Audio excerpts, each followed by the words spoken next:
que ça peut ne pas fonctionner.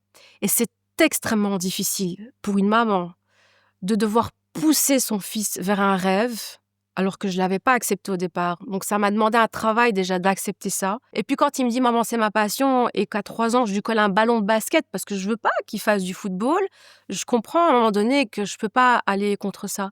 Et donc à un moment donné ce que je veux qu'il garde d'abord c'est son rêve, sa passion.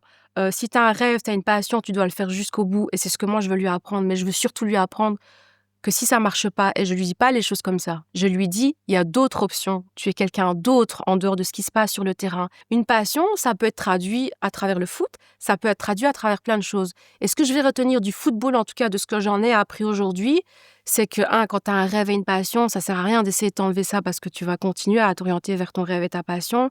Mais il a quand même appris la rigueur, la discipline, travailler avec les autres, considérer les autres dans son écosystème. Les autres existent, je ne suis pas tout seul dans mon univers, à construire des choses grâce aux autres, ce qu'on appelle l'esprit d'équipe en fait. Et surtout, en fait, à un moment donné, quand il parle à sa sœur, parce qu'on a fait une séance de coach sportive ensemble, et sa sœur a dit non, j'ai pas envie, et que je l'entends dire, mais Jade, tu sais, la première fois c'est difficile, mais tu vas t'améliorer, tu peux y arriver.